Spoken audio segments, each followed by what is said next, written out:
Dieu. C'est pour que l'homme ait de Dieu la grande satisfaction et la pleine joie. Amen. Mais pourquoi nous n'y arrivons pas? Pourquoi nous ne vivons pas ça? Il a dit, je suis venu pour vous donner une vie abondante. Mais pourquoi nous ne l'avons pas, la vie abondante? Effectivement, c'est ça le vrai problème. C'est parce que nous ne connaissons pas suffisamment Dieu. Amen. Amen. Ça peut vous surprendre que je le dise ainsi, mais c'est ça la volonté de Dieu. Nous ne vivons pas la volonté de Dieu parce que nous ne connaissons pas suffisamment Dieu. Et pour que nous y arrivions, nous devons arriver, nous aussi, à trouver comment nous pouvons arriver à satisfaire, à être agréable à Dieu pour que nous puissions jouir de cela. Comment nous pouvons nous aussi recevoir, percer ce mystère de Dieu, le secret de Dieu pour obtenir tout ce dont nous avons besoin. Il a dit, fais de l'Éternel tes délices, il te donnera ce que ton cœur désire. Amen. Amen. Mais comment on peut faire de l'Éternel ses délices? Est-ce que c'est en venant à l'église? Non. Est-ce que c'est en chantant? Non. Ce n'est pas en prêchant, ce n'est pas tout ça qui peut faire que l'homme fasse de l'Éternel ses délices. Mais c'est regarder ce qui est dans ton cœur. À quoi est tourné ton cœur pour que réellement Dieu trouve en toi que tu as fait de lui tes délices et qu'il te donne ce que ton cœur désire. Voilà pourquoi j'aimerais qu'on comprenne un des secrets qui nous permet de saisir le bienfait de Dieu dans notre vie. C'est la foi. Amen. La foi. Si nous avons la foi, et il dit, si vous avez la foi comme un grain de moutarde, vous pouvez demander à cette colline de quitter ici et d'aller là-bas, et elle vous obéira. Amen. La foi, bien aimée dans le Seigneur, ça paraît une petite chose. Juste 3 syllabes, F-O-I, et vous avez la foi. Mais c'est ça qui est le moteur de toute la vie chrétienne. C'est ça qui est très important. Malheureusement que les églises comprennent très mal la foi. Les églises connaissent très mal ce que c'est la foi. Et aujourd'hui, pour vous, le Seigneur m'a convaincu. Je ne savais même pas que j'allais prêcher. Mais quand j'ai médité, je réfléchissais dans mon avion, ce message était beaucoup plus fort dans mon esprit. Et j'ai compris qu'il fallait qu'on puisse le partager avec vous. C'est un message, c'est vrai, très grand. On va juste prendre une partie. Dieu vous fera grâce pour que vous puissiez continuer avec le message. Mais nous voulons comprendre ce message sur la foi. La Bible dit, comme vous lisez dans Hébreux 11, le chapitre 11, le verset 1er, la foi, c'est la ferme assurance des choses qu'on attend.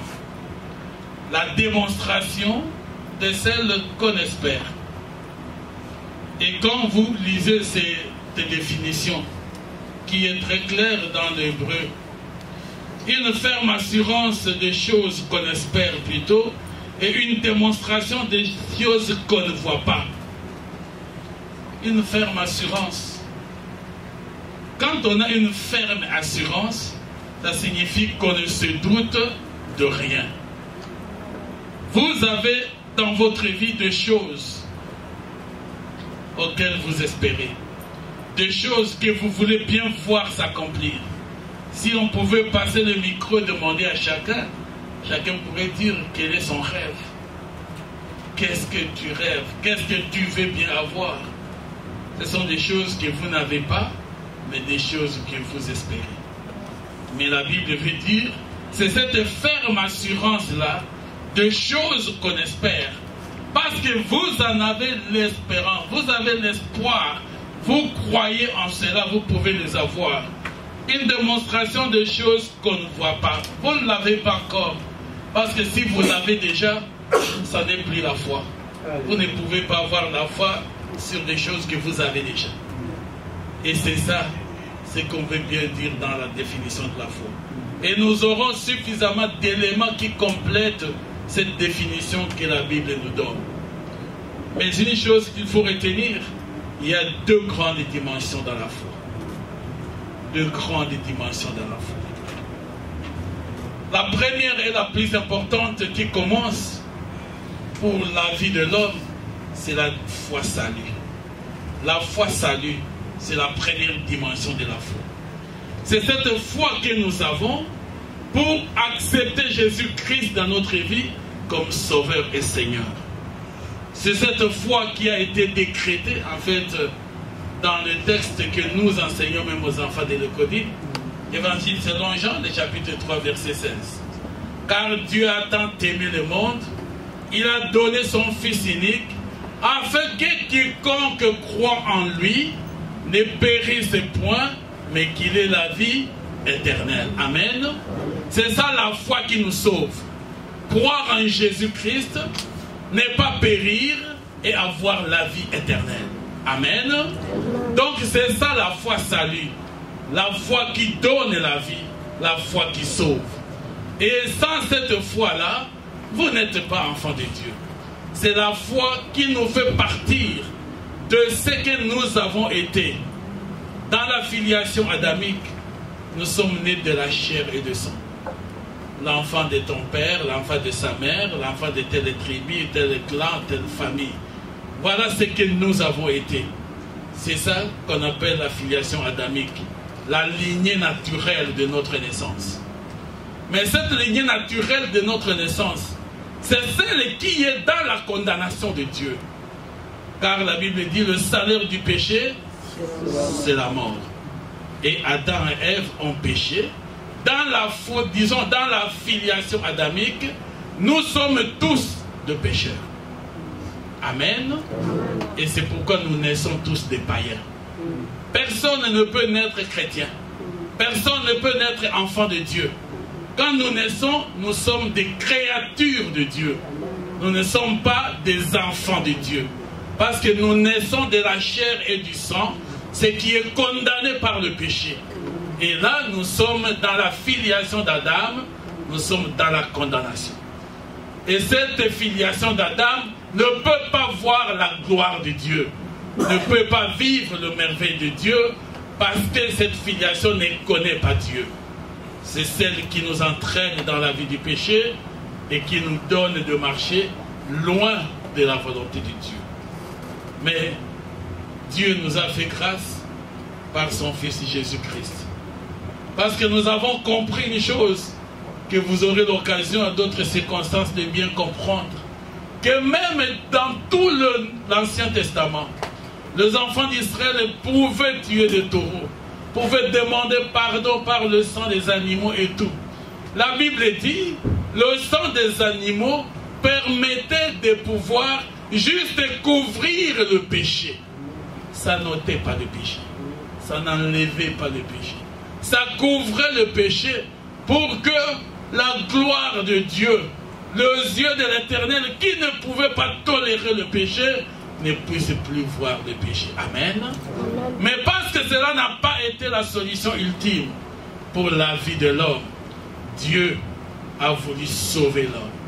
C'est comme ça qu'il a donné le sang qui n'était plus là pour couvrir le péché, mais le sang qui devrait ôter le péché. Voilà pourquoi Jean-Baptiste a dit quand il a vu Jésus venir, voici l'agneau de Dieu qui ôte le péché du monde. Amen. Voici l'agneau de Dieu qui ôte le péché du monde. Jésus-Christ est venu pour maintenant effacer le péché, pour ôter le péché. Et c'est ça qui nous donne la vie aujourd'hui. Amen. C'est ça qui est important pour la vie d'un enfant de Dieu. Et c'est pourquoi la Bible dit maintenant, quand Dieu a tant aimé le monde, il a donné ce Jésus, afin que quiconque s'identifie à lui, quiconque croit en lui, puisse avoir la vie éternelle, parce que les péchés sont ôtés, les péchés sont effacés par le sang de Christ qui a coulé à la croix de Golgotha. Amen. C'est le sang qui ôte les péchés. Ce n'est plus un tapis ou je ne sais pas quoi, une nappe que vous couvrez sur la table, mais le péché reste toujours gravé là. Mais c'est le sang qui efface. Et c'est le sang qui ôte. C'est ça qui nous donne la vie éternelle. Et quand nous avons cette foi en Jésus-Christ, Nous quittons maintenant la filiation adamique. Nous ne sommes plus sous la loi de l'humanité qui était d'Adam, mais nous entrons maintenant dans la loi de Dieu en devenant des enfants de Dieu. Amen. Nous sommes nés maintenant en Jésus-Christ. Nous changeons de filiation. Nous ne sommes plus les héritiers du sang et de la chair, mais nous sommes maintenant les héritiers de Jésus-Christ. Et nous accédons à l'héritage de saints. Amen. En Jésus-Christ seulement, on peut accéder à l'héritage de saints. Et c'est à cela que Christ a dit, je suis venu afin que mes brebis aient la vie et qu'elle est en abondance. Amen. Les brebis de Christ sont ceux-là qui ont cru en Jésus-Christ, qui ont fait de Christ leur Seigneur et leur Dieu, qui ont accepté Christ dans leur vie, qui sont transformés maintenant et qui reçoivent la grâce et la gratitude du Saint-Esprit de Dieu. Amen. Tout le temps dans l'Ancien Testament, vous le savez, l'Esprit de Dieu n'était pas dans l'homme. Même Moïse n'a pas eu en lui le Saint-Esprit de Dieu. Élie le prophète et tous n'avaient pas en eux l'Esprit de Dieu. L'Esprit de Dieu était sur eux. Mais l'Esprit de Dieu n'était pas dans eux. Amen. En Jésus-Christ seul, quand vous le recevez, vous avez maintenant le Saint-Esprit comme un don, un cachet divin qui atteste dans votre cœur que vous êtes enfant de Dieu. Amen. C'est ça la vérité avec Dieu. C'est seulement en recevant Christ que nous devenons des enfants de Dieu. Que nous devenons des nouvelles créatures. On est une nouvelle créature par rapport à une ancienne créature. Et l'ancienne créature était cette filiation d'Adam, où nous étions dans la créature de péché, où nous étions dans la créature de condamnation, où nous étions dans la créature de l'iniquité. Aujourd'hui, en Christ, nous sommes dans la créature de la grâce de Dieu. C'est comme ça qu'aujourd'hui, vous pouvez même pécher et que vous êtes encore là. Mais à l'époque, quand il n'y avait pas cette grâce, la terre s'ouvrait pour avaler ceux qui péchaient, ceux qui se rebellaient contre Dieu. La sanction de Dieu était ultime au moment où l'iniquité se faisait et l'homme était frappé.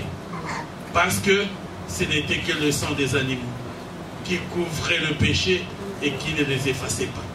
Mais aujourd'hui, la Bible dit, si tu confesses tes péchés, il est fidèle et juste pour te pardonner et te purifier de toute iniquité.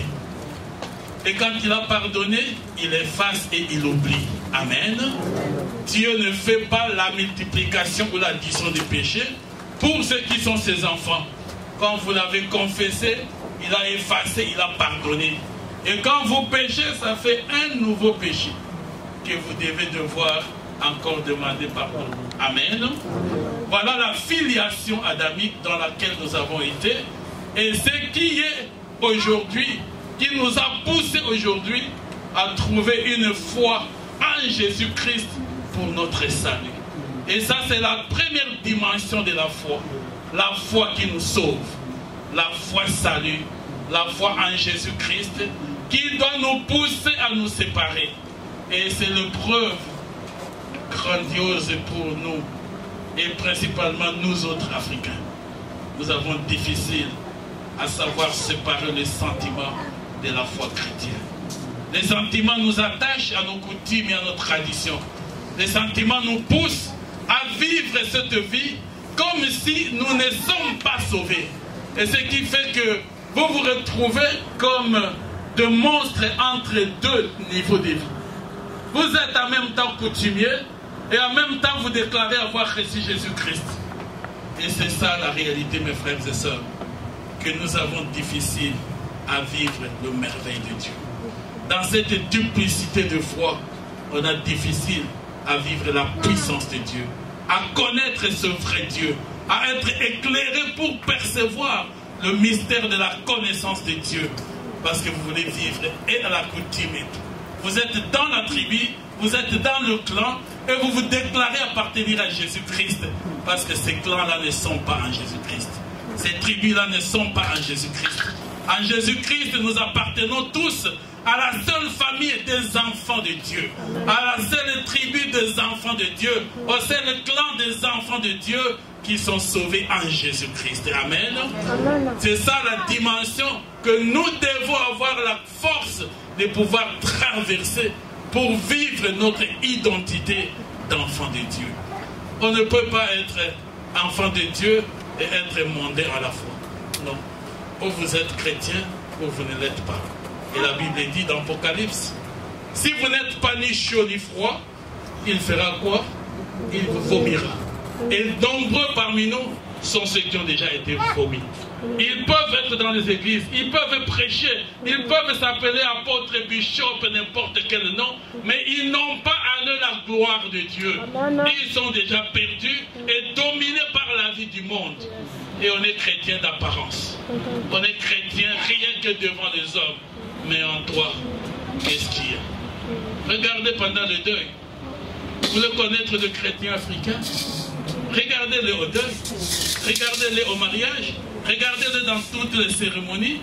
Ils sont prêts à faire tout le monde comme un vieux coutumier ou comme n'importe quel traditionnel. Et ils oublient qu'ils ont une identité nouvelle en Jésus-Christ. Amen. Et cette dimension de foi, c'est celle qui domine. Même celle-là, nous la confondons pour ne pas être de vrais chrétiens. Mais un vrai chrétien qui a les pensées et les esprits ailleurs, au lieu de regarder à Jésus-Christ. Nous n'avons qu'un seul modèle. Vivre comme Jésus l'a vécu. Amen. Et rien ne vous sera impossible parce qu'il est avec nous. La deuxième dimension de la foi, c'est cette foi action, qui nous appelons généralement la foi miracle. Bien aimé, la deuxième ne peut pas s'accomplir sans la première. Et si aujourd'hui nous ne vivons pas ce bienfait de Dieu, nous ne vivons pas ce que le Seigneur veut pour toi et pour moi, c'est parce qu'effectivement nous ne maîtrisons pas cette autre dimension de la foi. Nous sommes des chrétiens des yeux, de chrétiens de sentiments. Or, les sentiments et la chair ne peuvent pas marcher avec l'Esprit de Dieu. Nous devons considérer nos péchés, nos sentiments, comme ayant été cloués à la croix de Golgotha avec Christ. Et quand il est ressuscité, nous sommes ressuscités avec lui dans la gloire, dans la nouveauté des vies. La vie spirituelle qui fait de nous des nouvelles créatures. Vous êtes une nouvelle parce que vous devez être différent de ce que vous avez été dans le monde. Mais aujourd'hui, nous ne ressemblons qu'à ce que nous avons été. Il est difficile de nous identifier autrement parce que tout le monde veut avoir quoi? Recevoir. On prêche des choses, on met l'intérêt sur des choses qui n'ont rien à voir. Quand il n'y a pas de soubassement chrétien, il n'y a pas de miracle de Dieu. Il n'y a pas d'action grandiose de Dieu. Tout cela, ça devient le diable. Il a dit, ils viendront à mon nom. On vous dira qu'il est là et qu'il est là. Ils feront même de miracles plus que ce que je fais. Et c'est Christ qui le disait à ses disciples. Ça signifie que ce ne sont pas les actions qui doivent, ce que nous voyons qui peut déterminer ou nous attirer et de croire que nous allons à Christ, mais c'est notre foi, notre vie, la transformation. Romains 12, elle dit, soyez, laissez-vous être transformés par le renouvellement de votre esprit. Nous devons nous laisser transformer. Et être transformé, ça signifie être différent de ce qu'on a été. Et non pas seulement être transformé, mais être renouvelé dans l'esprit. Parce que nous sommes maintenant à Christ. Et l'esprit renouvelé nous accorde la possibilité, la capacité d'accéder au discernement, d'accéder à la lucidité, d'accéder à la clairvoyance, d'accéder à tout ce qui peut nous aider à être lucide dans notre vie chrétienne. Amen. Parce qu'aujourd'hui, les sentiments et ce que nous vivons dans l'église aujourd'hui nous pousse à l'aveuglement spirituel. Les gens tous deviennent comme des envoûtés, des aveuglés, et nous nous réjouissons, nous acclamons des choses qui n'ont aucun sens d'être acclamées. Rien que parce qu'on a vu. Et nous marchons par la vue, les yeux tels qu'on les fait. C'est ça qui est différent de la foi. Nous l'avons dit ici, la démonstration de choses qu'on n'a pas vues. C'est ça la foi. L'assurance des choses qu'on espère, pas des choses qu'on a. Je ne dirais pas j'ai la foi, je crois que ce panier est rouge ou rose, mais je le vois. Je n'ai pas besoin de dire que c'est par la foi que je vois ça, parce que je le vois des yeux physiques. Ce n'est pas des yeux de l'esprit. Donc la foi, action, la foi, miracle. C'est cette dimension de la foi. Vous vous rappellerez, vous allez peut-être les lire, je crois bien que c'est dans l'évangile selon Luc, selon Marc plutôt, le chapitre 9, le verset 22 à 24. Je vais juste vous donner le texte. Jésus qui venait de descendre de la transfiguration avec ses disciples. En descendant, il trouve les disciples entourés de gens qui étaient en train de discuter. Vous savez, il était avec Jean, Jacques et Pierre, la transfiguration. Et il descend, il trouve les gens en train de discuter. Et il demande, mais de quoi discutez-vous ici? Et un papa se présente. Il dit, non, j'ai mon enfant qui lui, il tombe dans la maladie, disons les démons les font tomber n'importe où, dans le feu ou dans quoi. Je suis venu pour que tes disciples, puis je suis venu vous chercher pour que vous puissiez chasser ces démons. J'ai trouvé vos disciples, je leur ai demandé s'ils pouvaient chasser les démons. Mais les disciples n'ont pas pu. Jésus a écouté la version de ses papas. Il s'est retourné vers ses disciples et il leur a dit, jusqu'à quand serai-je avec vous? Jusqu'à quand? Déjà Jésus les qualifie des hommes pratiquement sans foi. Jusqu'à quel moment serai-je toujours avec vous? Et il demande au papa de lui dire ce qui arrive à l'enfant. L'esprit le jette dans le feu. L'esprit a tendance à vouloir le tuer. Et le papa continue. Seigneur, si tu peux venir à notre secours, si tu peux nous faire grâce, si tu peux nous faire compatir avec nous.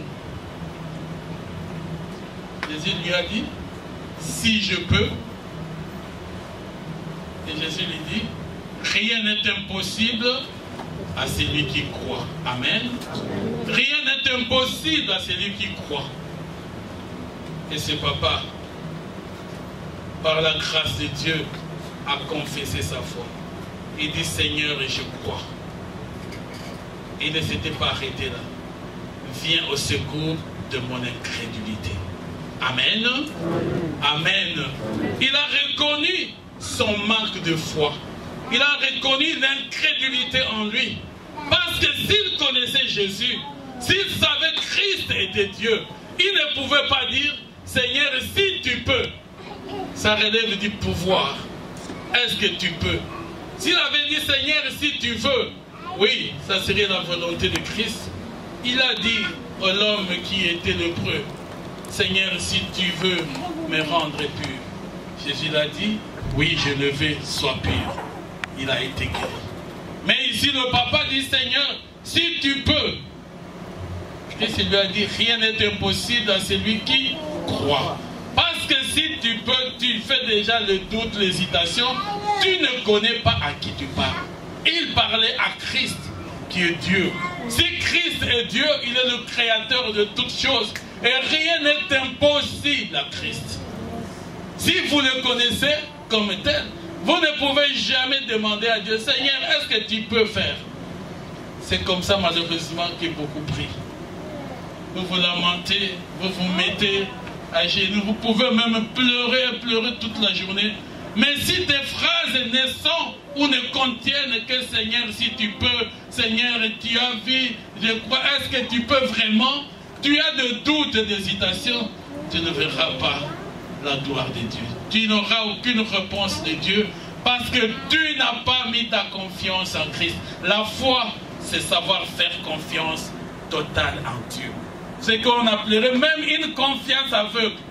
S'il y a là où on pouvait faire la confiance aveugle, c'est effectivement ça serait à ce moment. Ça signifie une confiance sans se poser des questions. Une confiance qui compte totalement sur Dieu. Et Jésus lui a dit ça. C'est lui qui croit. Rien n'est impossible à celui qui croit. Et il dit, celui qui croit verra la gloire de Dieu. Amen. Quand vous croyez, vous verrez les actions de Dieu. Quand vous croyez, vous verrez le miracle de Dieu. Quand vous croyez, le Seigneur accomplira de grandes choses. C'est ça la foi action ou la foi miracle. Elle est réellement basée et fondée sur cette capacité de la connaissance de Dieu. Je voudrais bien le souligner pour que vous le compreniez. C'est vrai, la foi, elle est proportionnelle. Elle dépend de notre degré de la connaissance de Dieu. Si tu connais un Dieu petit, tu ne vivras que de petites choses. Amen. Parce que c'est ça qui est proportionnel à ta foi. Mais si tu connais ce Dieu grand, dans ta vie, tu le réalises comme grand, tu le vis comme un grand Dieu, le Dieu puissant, tu vivras de grandes choses de Dieu. Et tu verras ce Dieu grand. Amen. Et Dieu veut ça pour ses enfants. Vous savez, un premier exemple que je voudrais vous partager, que vous pouvez retrouver dans les livres de Romains, le chapitre 4, versets 17 à 20. Romains, chapitre 4, versets 17 à 20. Je sais qu'on est arrivé en retard, c'est pourquoi je vous donne seulement les versets et qu'on n'a pas assez de temps pour pouvoir les lire.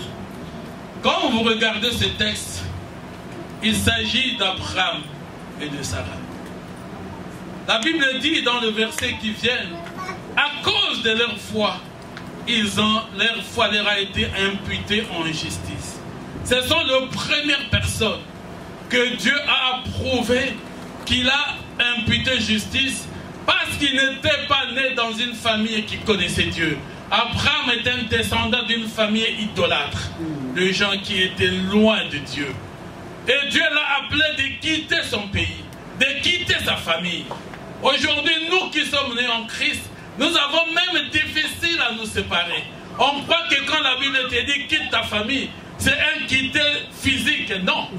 Tu peux être avec cette famille, même si vous vivez ensemble, mais tu quittes spirituellement parce que tu n'es pas avec eux dans la communion de leurs actions. Mais tu vis séparément d'eux par ton choix d'avoir choisi Christ dans ta vie. Et c'est ça le fondement de grande réussite chrétienne. Abraham qui a quitté et qui est allé avec Dieu. Et regardez Genèse chapitre 12, la promesse que Dieu a faite à Abraham. Je ferai de ton nom grand. Je ferai de toi ceci ou cela. Celui qui te bénira sera béni. Celui qui fera ainsi de suite. Tu seras le père d'une multitude. Un homme qui atteint 60 ans. Il est parti à 75 ans. Même 25 ans durant. Il n'a pas vu ça. Et Dieu venait toujours se révéler à lui et lui dire, je ferai de toi le père de la multitude. Et il a atteint 100 ans. Et ce texte vous dit clairement qu'il n'a pas tenu compte même de son corps qui était déjà usé. Il n'a pas vu l'usure de son corps à 100 ans parce qu'il avait en lui la promesse de Dieu. Je ferai de toi une grande nation. Si Dieu dit je ferai de toi une grande nation, ça signifie il te donnera la postérité. Mais à 100 ans, tu es en train de vivre selon la promesse de Dieu comme si tu étais un jeune fécond. Ta femme aussi. La Bible le dit dans ce texte. La femme Sarah était déjà en dehors de s'imaginer qu'elle pouvait un jour être mère. Nous avons tendance à le lire et à le prendre seulement par l'écoute ou lui. Vous avez juste entendu par les oreilles. Mais on ne réalise pas la dimension spirituelle de ce que cela représente. Une femme qui a déjà de plus de 80 ans ou 75 ans déjà, je crois, pendant tout ce temps, est-ce qu'elle pouvait espérer avoir des enfants? Si vous regardez déjà le maman à 80 ans, à 75 ans, quel est l'état? C'est l'usure du corps. Mais Dieu dit qu'Abraham et sa femme Sarah ne vivaient pas devant la promesse de Dieu. Ils ne voyaient pas l'usure de leur corps. Ils ne vivaient pas selon cette usure. Ils vivaient selon la promesse de Dieu. Ils se prenaient comme étant capables de pouvoir procréer et de pouvoir engendrer des enfants. Amen. Parce qu'ils vivaient la promesse de Dieu. Mais vous et moi aujourd'hui, comment nous vivons? L'intelligence, la rationalité humaine nous limite à ce que nous voyons, à ce que nous concevons, à ce que nous pensons, à ce que nous regardons. Quel que soit ce que l'Internet peut nous donner, quel que soit ce que la mystère, parce que ça dépasse le niveau de la connaissance de toute science au monde. Tous les grands médecins vous diront quoi? Déjà, ils vous disent 45 ans pour les mamans, ménopause. Quand un papa atteint même 100 ans, est-ce qu'il a encore un corps sensible parce que les cellules sont déjà anéanties, amorties et tout? Mais à ce niveau-là, Dieu dit, vous serez le Père de la multitude. Yes. Amen. Amen. Parce qu'il est lui au-dessus des lois physiques. C'est lui qui les a créées, ces lois-là. Mais c'est lui qui est dans la marche avec Dieu. C'est lui qui est dans la foi et qui réalise que Dieu a créé ce grand mystère, qu'il est au-dessus de toutes ces lois. Que ces lois-là ne sont pas faites pour Dieu. C'est pour dire que vous marcherez selon lui. Vous serez avec lui. Vous comprendrez les choses selon lui. Vous comptez les années. Moi, qui peut encore m'épouser à cet âge? Mais moi, comment je peux encore avoir quoi? Du travail où des fois je dépassais l'âge d'être engagé. Ça, c'est les hommes. Et c'est ça l'intelligence des hommes. Dieu, il est au-delà de ça. Parce que ces limites-là, c'est la limitation de notre intelligence. Mais lui, c'est lui qui a créé l'intelligence. Il vous a donné cette dose-là, la petite partie, par laquelle vous réfléchissez, par laquelle vous agissez. Mais ce qu'il a au-delà de ça, je crois que les médecins sont là, ils savent. Nous tous les hommes, je ne sais pas s'il y a déjà un homme qui fonctionne à plus de 50% de son cerveau. Parce que je sais que Dieu nous a fait de grandes limitations. Pour qu'on n'aille même pas au-delà de ce qu'on peut s'imaginer. Mais c'est lui qui a dit dans Romains 12, laissez-vous être transformés par le renouvellement de votre intelligence. Donc c'est lui qui peut renouveler et donner aux gens l'intelligence supérieure. C'est Dieu seul. Amen. Daniel, Shadrach, Meshach, Abednego, ils étaient des hommes comme toi et moi. Ils n'étaient pas des extraterrestres. Mais quand Dieu ouvre la connaissance supérieure, c'est comme ça que Joseph pouvait dire à Pharaon, voilà ce que tu as rêvé, voilà ce que tu as rêvé, voilà, voilà. Il n'y a aucune intelligence humaine qui peut accéder à de telles connaissances. Aucune. À part que Dieu révèle. Et Dieu révèle par cette communion que nous avons avec lui. Voilà l'importance d'être né en Jésus-Christ, d'accéder à la dimension réelle de Jésus, à la dimension de Dieu, pour entrer dans ce royaume-là, le royaume de la révélation de Dieu. Et c'est ça le royaume de grandes choses. Vous voulez vivre de grandes choses, le miracle, ça se vit avec la connexion à la connaissance de Dieu. Vous vous connectez à ce Dieu-là, vous croyez fermement. Vous lui faites totalement confiance. C'est comme ça qu'on ne peut pas se douter de quoi que ce soit. Vous savez, hier, je me rappelle, je ne prends presque pas l'avion d'Éthiopie pour venir en Europe. Mais chez nous, tous les avions, SN, Air France et tout, sont totalement pris. Il n'y a presque pas l'occasion d'avoir une place. J'ai dit, je vais prendre Éthiopien. Et je voyais mes collaborateurs, même chez moi à la maison, éthiopiens. Parce que ça venait de cracher il n'y a pas longtemps. Et que tout le monde était mort. Déjà, les gens ont perdu un peu confiance. Mais quand nous entrons dans l'avion, qui demande le diplôme de pilote? Est-ce qu'il est vraiment gradé? Il est diplômé à quel niveau? Il a combien de barrettes? Non. Mais pourquoi nous faisons confiance totale comme ça à un homme pour entrer dans un avion? Et vous avez foi que vous quittez Paris, nous y allons à Kinshasa, vous ne vous doutez même pas que vous n'allez pas arriver. Et si nous pouvons faire confiance à des créatures comme ces hommes-là, peut-être des païens, des occultistes, comment nous ne faisons pas confiance à Dieu? Comment nous limitons la confiance qu'on doit faire à son Seigneur? Lui qui a tout créé. Au lieu de vous abandonner totalement entre ses mains. Et c'est ça qu'a été Abraham et Sarah, ils ont fait confiance à Dieu. Et Dieu n'est pas un homme pour mentir, ni un fils de l'homme pour se repentir. Sarah a eu un enfant. À cet âge-là, et c'est Isaac. Aujourd'hui, vous avez par Isaac, Jacob et les 12 patriarches. Ça fait le père de la multitude. Amen. La parole de Dieu ne s'est-elle pas accomplie? Elle s'est accomplie parce qu'elle est sortie de Dieu. Et elle a été dite par Dieu. Amen. Et toi, mon frère, ma soeur, pourquoi dans ta vie tu doutes encore de Dieu? Pourquoi tu crois qu'il ne peut pas transformer ta vie? Qui a signé le décret qui te condamne à la vie que tu as, à ce que tu crois?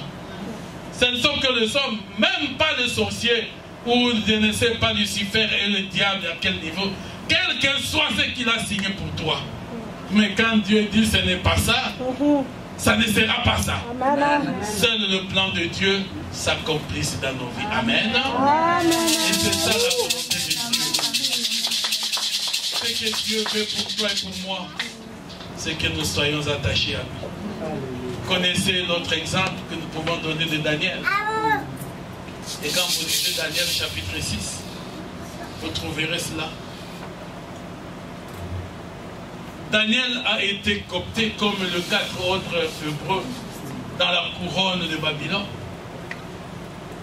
Parce que Dieu avait trouvé qu'il fallait qu'il y ait cette présence-là. Ils étaient en captivité. Ils ont été déportés. Mais parmi les déportés, on a dit choisissez parmi ces hébreux les gens qui sont intelligents. Et ils ont été choisis. Et Daniel était parmi le plus grand magicien. Vous savez aujourd'hui comment disent les sorciers? Ça n'a pas commencé aujourd'hui. Si un sorcier ne sait pas t'attraper, ne sait pas t'ensorceler, on vous dit vous êtes sorcier. Combien de fois nous appellent des grands sorciers? Le pasteur Cosmos est un grand sorcier. Voilà lui, il ne quitte pas. Oh, voilà lui, il ne fait pas ainsi de suite. Mais ils oublient que j'ai celui qui a créé la sorcellerie. Celui qui a permis que tout cela soit là. Et c'est ça qui est la réalité. Tous les satrapes, le magicien et autres qui étaient au niveau, qui entouraient même le roi. Daniel a été coopté parmi eux parce qu'il a été trouvé d'une intelligence supérieure aux sorciers. Mais tous les sorciers ont comploté contre lui. Ils ont regardé dans la vie courante. Dans les péchés, on ne peut pas l'attraper. Ils ont cherché tous les moyens. Dans les lois de Babylone, il était impossible. Mais le diable est très rusé. Vous savez que lorsque Dieu a projeté Lucifer sur la terre, lorsqu'on l'a jeté sur la terre, on n'a pas enlevé l'intelligence de Lucifer. C'était les collaborateurs, l'intendant de Dieu, qui était intelligent, qui avait toute la sagesse et tout ce qui était la vocation ou la vertu qu'il avait pour travailler aux côtés de Dieu. Mais quand il a péché contre Dieu, on l'a seulement précipité. On ne l'a pas enlevé son intelligence. On ne l'a pas enlevé tout ce qu'il avait. Donc c'était un homme très intelligent, un Satan parce qu'il n'est même pas homme. Un esprit très intelligent, un esprit très rusé, un esprit très malin. C'est comme ça aujourd'hui que le diable développe toute l'intelligence de la malignité que l'homme ne peut pas. Un homme sans Christ ne peut pas vaincre le diable. Amen. Amen. Il faut qu'on le retienne. Vous ne ferez jamais la guerre au diable si vous n'avez pas Christ en vous. Parce que même dans la créature, le diable a été créé avant l'homme. Quand vous regardez l'hiérarchie, après Dieu, donc après la divinité, il y a Satan. Et c'est après Satan que vient l'homme. Nous sommes venus après. Et c'est ce qui fait que ce diable-là, nous avons l'autorité sur Satan. Pourquoi? Parce que quand nous recevons Christ, nous avons en nous maintenant le Saint-Esprit de Dieu. Là, ce Saint-Esprit de Dieu qui vient à nous. Jésus-Christ est en nous. C'est pourquoi Paul disait, ce n'est plus moi qui vis, c'est Christ qui vit en moi. Et quand Christ vit maintenant en nous, nous portons la dimension de Christ et de Dieu. Et nous devenons maintenant supérieurs à Satan. Parce que Christ est le créateur de Satan.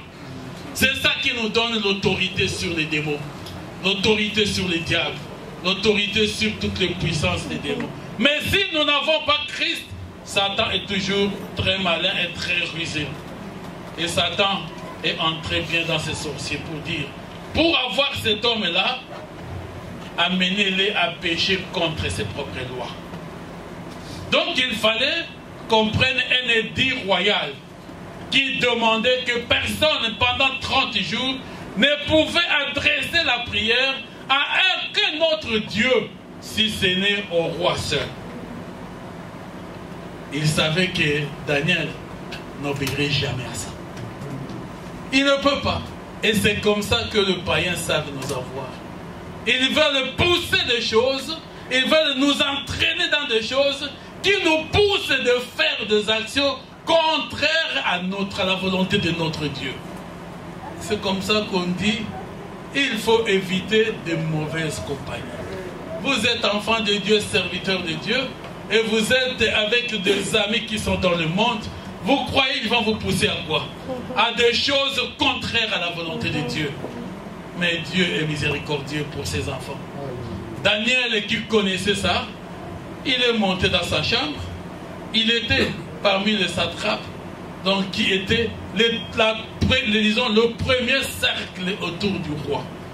Il savait, il a su que ses amis ont fait signer ces décrets au roi. Il est monté dans sa chambre. Et 3 fois par jour, dans la direction de Jérusalem, il a adressé sa prière à Dieu. Et ils se sont arrangés, ils connaissaient bien les heures. Il dit là, il fait midi, c'est sûr, on va aller le surprendre à genoux. Ils sont venus chez lui sans frapper la porte. Donc on bouscule pour casser la porte, ils l'ont trouvé à genoux. Il dit, ah, nous n'avons plus besoin que quelqu'un nous dise. Nous voilà qu'il est là lui-même. Et il dit au roi, vous avez signé le décret qui a été scellé du sceau de Perse et de Médès. Donc, ça ne peut pas être abrogé. Le roi lui-même n'a plus le pouvoir de suspendre la décision qu'il avait déjà prise. Donc, Daniel doit être jeté dans la fosse au lion. Amen. Est-ce que vous croyez que Daniel ne connaissait pas? Daniel savait parce que l'édit était assorti de cela. Comme conséquence, celui qui enfreindra devra être jeté dans la fosse au lion. Mais Daniel avait confiance en son Dieu. C'est là que je veux dire, nous voulons vivre de foi miracle. Ce sont des types de foi que nous manifestons contre vases marées. C'est pourquoi on dit la foi, c'est la folie pour le païen. C'est de la folie où les hommes ne peuvent pas comprendre. On allait dire, mais Dieu, tu continueras. Arrête un peu de prier. C'est seulement pendant 30 jours, non? Si tu écoutes ces conseils, ça vient du diable. Mais quand nous servons Dieu, nous restons dans la volonté de Dieu. Daniel n'a pas arrêté de prier son Dieu. Il a adressé sa prière à Dieu. Et le roi qui l'aimait beaucoup, qui savait qu'il avait l'intelligence au-dessus de tous ces magiciens, mais devant l'édit qu'il a signé lui-même, il a accepté. On a amené Daniel dans la fosse au lion. Et vous savez ce qui s'est passé après. Daniel est allé calmement, on l'a jeté. Les lions ont été affamés d'avance. Parce qu'il fallait qu'ils aient réellement très faim. Quand c'est une coalition de diaboliques, ils ont toujours tendance à créer toutes les circonstances afin que l'acte qu'ils veulent bien réaliser s'efface sans qu'il y ait un moindre faux pas. Donc il faut que ça réussisse. Et pour cela, il fallait affamer les lions. Donc quand les lions font autant de jours sans manger, je vous assure, ils sont prêts à tout faire. Et c'était ça. Et quand on est allé le jeter, même le roi n'a pas dormi. Le roi lui-même, qui savait que Daniel priait le vrai Dieu? Lui n'était rien devant le Dieu de Daniel, parce que les gens adressaient la prière à son nom. Et le matin, c'était le premier. Il dit bien dans la parole que le roi n'a pas eu sommeil. Et la première chose, il s'est approché pour demander, Déjà, c'est lui qui crie avant d'arriver même aux fosses aux lions. Daniel, serviteur de grand Dieu, est-ce que ton Dieu t'a préservé de lions? Et il a entendu une voix à l'intérieur. Ô roi, vis à jamais. Ô roi, vis à jamais. L'Éternel a envoyé son ange pour fermer toutes les gueules de lions. Et aucun des lions ne m'a touché. Amen. Est-ce qu'on peut acclamer pour le Seigneur?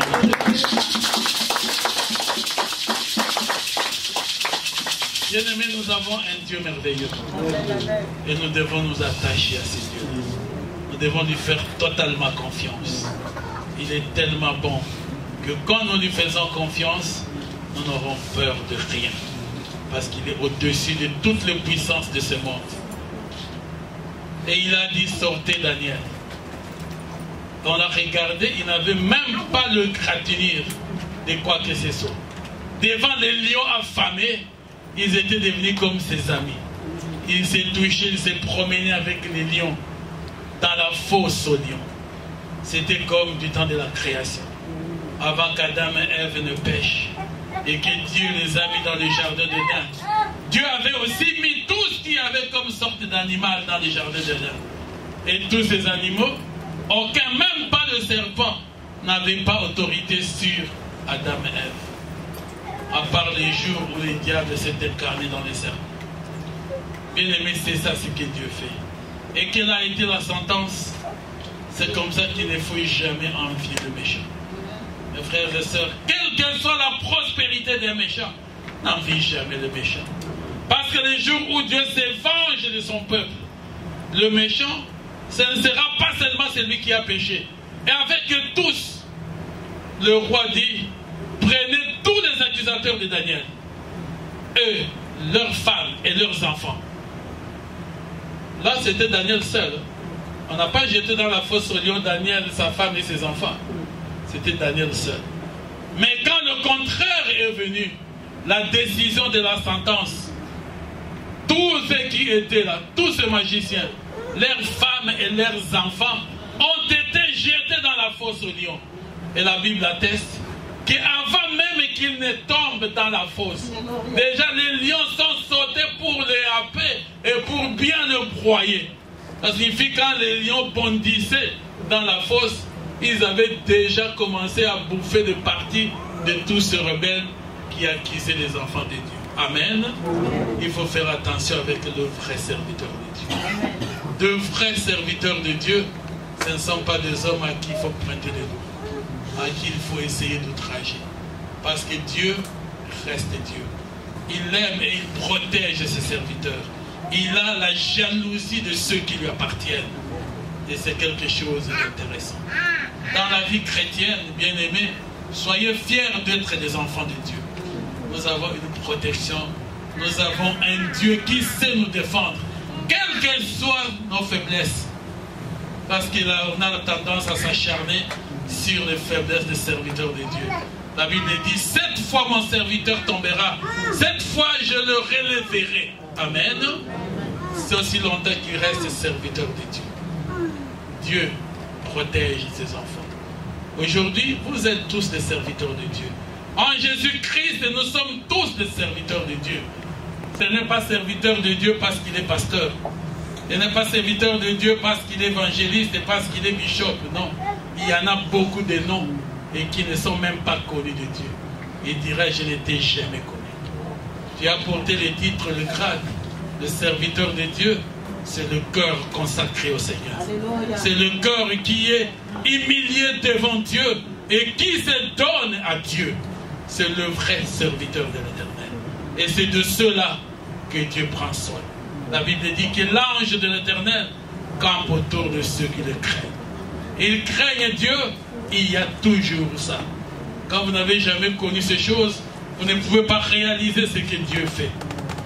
Je me rappelle un jour, je vous donne ce témoignage, j'ai fait un accident avec un homme qui était un grand homme. À cette époque, j'étais encore très jeune. J'étais dans la voiture et le monsieur était dans la voiture du temps du maréchal. Et nous nous sommes télescopés. On s'est cogné face à face avec le grand homme qui était autour de Marshall. Donc la minute d'après, j'avais une vie qui ne pourrait même pas exister. Vous savez? Et quand on s'arrête, moi je suis tombé dans un ravin de l'autre côté, et lui est allé aussi se projeter de l'autre côté. On n'a pas compris, un homme est apparu avec une autorité incroyable. Et cet homme a commencé par ce grand homme-là. Il lui dit, monsieur, où est ton permis? Donne-moi ton permis. Et le monsieur a sorti son permis et sa carte rose. Il vient chez moi et dit, ton permis et ta carte rose. Je sors aussi mon permis et ma carte rose. Et il prend mon permis et ma carte rose, il lui donne. Il prend son permis et sa carte rose, il me le donne. Il était presque 21h, c'était la nuit. Il dit, poussez-les. On me pousse. Vous allez vous rencontrer demain matin, vous vous appelez la journée. Et on me pousse, mon véhicule démarre. Et moi, je fais ma route. Et on pousse l'autre, son véhicule démarre. Et il fait sa route. Et c'est le matin, la journée, on vient se rencontrer. On me dit, vous ne connaissiez pas l'intendant du chef du maréchal? Ah bon, oh, général tel. Vous savez, à cette époque-là, c'était... Mais ce monsieur est arrivé le matin, quand il m'appelait, ce n'est même pas lui. Il a envoyé mon permis et ma carte rose. Il a dit, non, non, retournez-lui, allez lui donner. Et j'ai dû leur donner aussi son permis et sa carte rose. Et les choses étaient terminées. Mais personne ne connaît qui était ce monsieur-là. Qui est venu intervenir et qui a fait quoi que ce soit. Amen. Et j'ai été sauvé comme ça. Je le saurai plus tard, lorsqu'à un autre jour maintenant, nous avons connu une attaque. Vous savez, vous ici, je suis le conservateur qui aime bien les animaux de toutes sortes. Mais un jour, nous avons eu une attaque d'un chat. Nous, on n'a pas de chat dans la maison. Mais on a vu un chat surgir dans la maison. Et qui était prêt à sauter sur nous. Et on a maîtrisé ce chat, on l'a tué. Le temps, c'était déjà presque vers 1h du matin.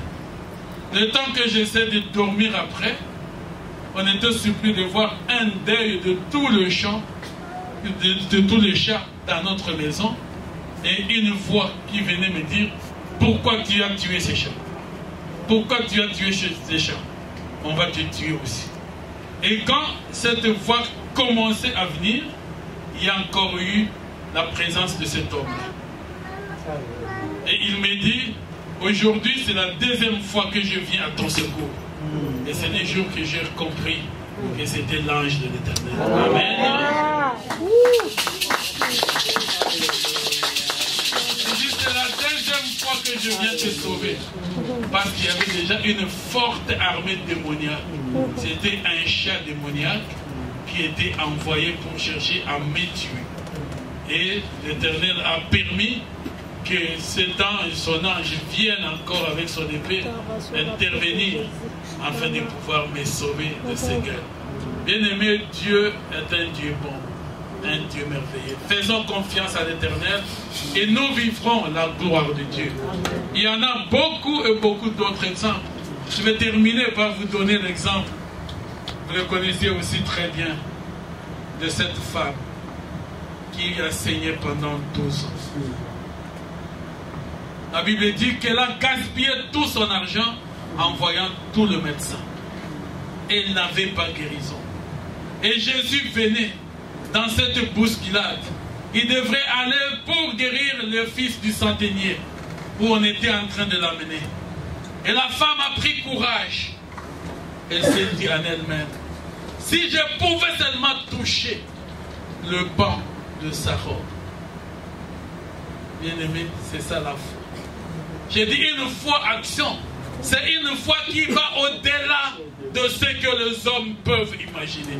Une foi qui est contraire aux règles et à toutes les lois qui puissent exister.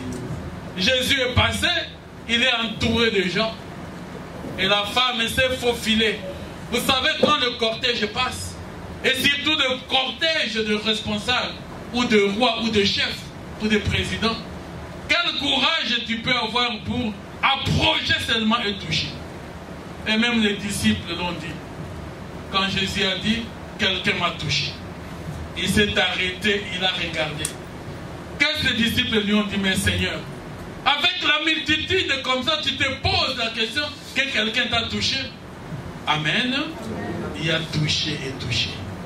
Ceux qui l'accompagnaient pouvaient bien le toucher. Ce n'était pas ça le vrai toucher. Le toucher accompagné de la foi. C'est le toucher qui bouscule la puissance de Dieu en lui. C'est cette autorité-là qui a été touchée. Et Jésus a senti qu'une partie du pouvoir l'a quitté à cause de la foi de cette femme. Et elle a été immédiatement guérie. Elle a demandé qui m'a touché. La femme est venue se jeter à genoux. Qu'est-ce que Jésus a dit? Tes péchés sont pardonnés. Et tu es guéri, tu es sauvé. En plus d'être guéri dans son corps, elle a été sauvée dans sa foi. Parce qu'elle a fait foi à Christ. Elle est devenue enfant de Dieu. À cause de sa foi. Autant qu'Abraham l'avait fait, cette femme a fait preuve de la foi. Contre toute attente, contre tout ce qu'on pouvait imaginer, elle ne faisait pas partie du cortège. Mais elle a regardé son problème 12 ans durant. Elle a vu que voilà celui qui passe. Il est la solution à tout. Elle a eu la grâce d'une révélation de ce que Christ est. Et c'est ça qui lui a donné le salut, la guérison. Mon frère, ma soeur, c'est ça. Quel est le problème qui ne marche pas dans ta vie? À quoi tu n'as pas trouvé de réponse? Qu'est-ce qui trouble ta vie aujourd'hui?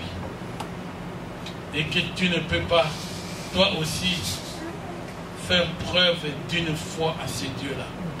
Et vivre comme si cela n'existait plus, parce que tu fais foi à celui qui est la solution à tous les problèmes. Devant Dieu, il n'y a aucun grand problème. Vous savez, l'exemple est facile. Quand vous montez vers Dieu, regardez quand nous sommes tous dans les avions.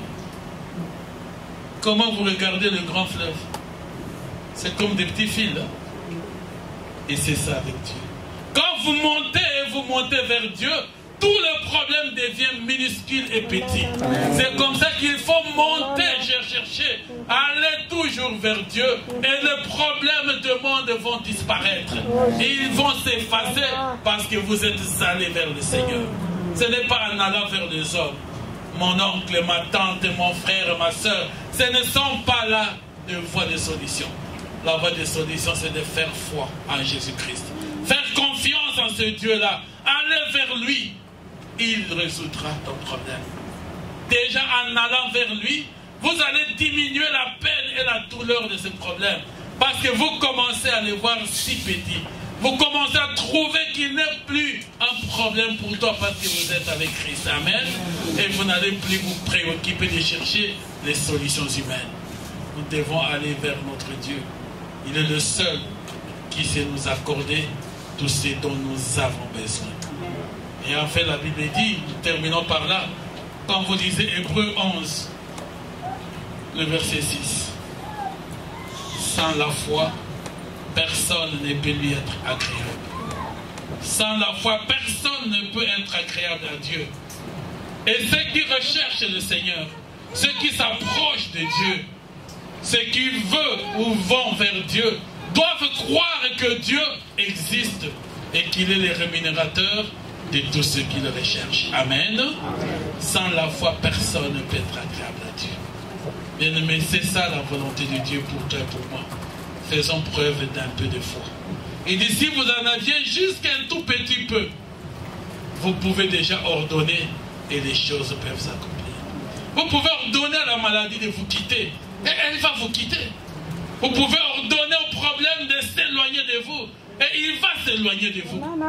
Parce que vous comptez sur celui qui est au-dessus de toutes choses, au-dessus de toutes solutions. Nous devons davantage nous élever pour connaître davantage, être plus près de Dieu, nous approcher de ce Dieu-là. Et si nous approchons de lui, il fera de grandes choses dans notre vie. Nous serons agréables à lui. Et Dieu dit, on ne sera pas seulement agréable à lui, mais il est le rémunérateur de ceux qui le cherchent. Quand vous le recherchez, Dieu vous rémunérera. Il n'est pas un Dieu ingrat. Ce n'est pas comme notre fonction publique à nous, où les gens travaillent des fois sans salaire. Mais pour Dieu, il prendra soin de vous. Il vous donnera ce que vous désirez. Et il est important pour vous. Et c'est ça que le Seigneur fait. Faites confiance en Dieu. Une confiance totale. Et vous verrez ce que le Seigneur fait. Nous expérimentons cela. Toute notre vie, nous, est un témoignage de ce que Dieu fait pour nous. Moi, je n'ai jamais connu de tutelle ou de parrain, comme les autres disent. Oh, tel est parrain politique. Donc, c'est lui qui doit faire ceci pour toi. Non. J'ai celui qui ne change pas. Au-dessus de toutes choses, quelle que soit la situation, quand je pleure à lui, il sait ce que mon cœur attend de lui. Et s'il ne l'a pas fait, mon cœur est dans la paix, c'est qu'il sait ce qu'il va faire après. Amen. C'est pourquoi la Bible dit, quand il ferme une porte, il ouvre une autre porte pour ceux qui le craignent. N'oubliez pas le méchant, mes frères et sœurs. C'est une richesse inutile. C'est comme du feu de paille. Vous pouvez le voir grandir, vous pouvez le voir prospérer, mais demain tout va disparaître. Et la Bible le dit bien dans Proverbe, les richesses des méchants sont pour les justes. Dieu seul sait faire le transfert réel et véritable pour ceux qui appartiennent. Mais les richesses des justes sont pour l'héritage et sa postérité de ses enfants. Amen. Que le Seigneur bénisse sa parole. Amen.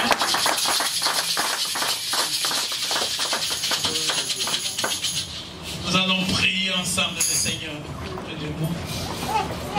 Et c'est l'occasion pour toi de dire quelque chose à ces dieux-là. Il est là présent au milieu de nous.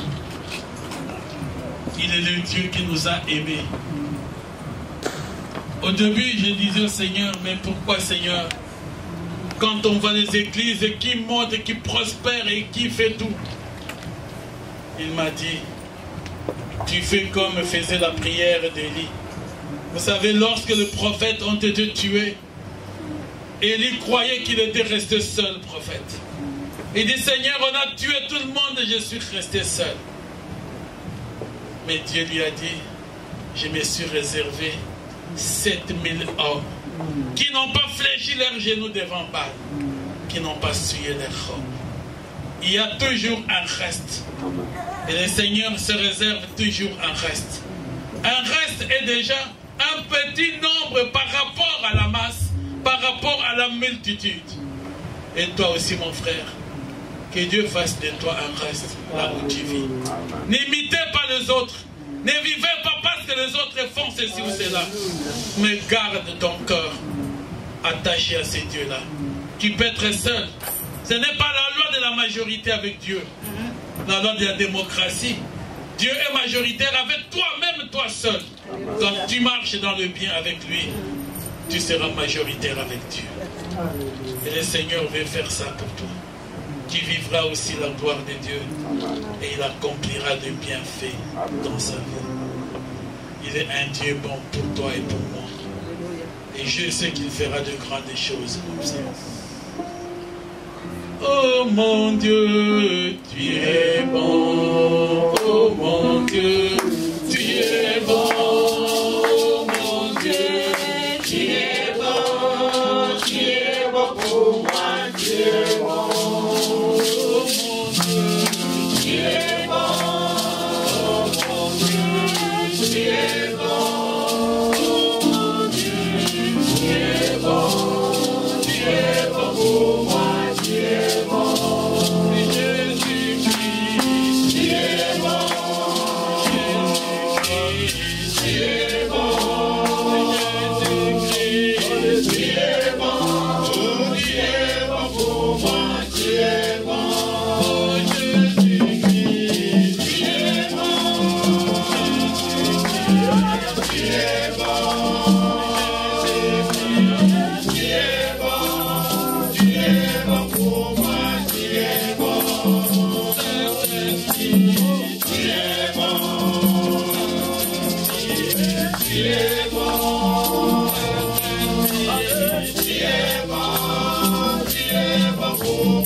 prions ensemble le Seigneur.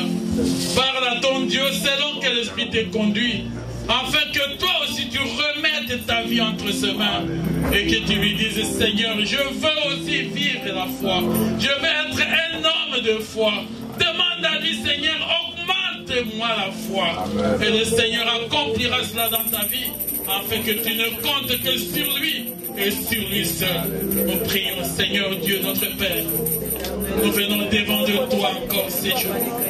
Mes frères, moi-même, éternel Dieu, parce que nous savons combien tu es bon pour nous. Tu es capable de changer, de transformer, de façonner, oh Dieu, la vie de chacun d'entre nous. Tu es capable, Seigneur, de faire de mon frère et de ma soeur, oui, un homme qui compte sur toi et qui fait de grandes choses, oh Dieu tout-puissant dans ta vie. Père éternel, nous bénissons ton Seigneur et nous te remercions, Seigneur Dieu, pour ton peuple, Seigneur. Le reste que tu t'as choisi, le reste qui est devant de toi, afin qu'ils ne fléchissent pas leurs genoux devant Baal, Seigneur, et qu'ils gardent leur robe pure, oh Dieu, devant de toi, afin que rien ne les entraîne dans le plaisir de ce monde. Mais Seigneur Dieu, que moi et mes frères, nous sachions compte sur toi. Il n'y a point de Dieu comme toi. Tu es l'unique, le vrai, le véritable Dieu. Tu es le commencement, tu es la fin de toutes choses. Tu es l'alpha et tu es l'oméga, le Dieu créateur du ciel et de la terre. Souviens-toi de ton église et de ton peuple à Paris. Souviens-toi d'eux, ô Père éternel. Viens à leur secours, Seigneur, mon Dieu, mon roi, afin qu'ils vivent ta foi, afin qu'ils vivent ta foi, qu'ils t'honorent, toi qui es le seul vrai Dieu, et qu'ils comprennent que la vie c'est avec toi. Seigneur, bénis-les, Seigneur, fortifie-les, garde-les par-dessus tout fidèle à toi. Alléluia, notre Père. Comment pourrais-je vivre ton amour? Comment pourrais-je vivre? Qui es-tu, Seigneur? Et qui suis-je? Garde-moi, Seigneur. Oh Seigneur, Seigneur, prends soin. Prends soin de moi, Jésus. J'ai besoin de toi.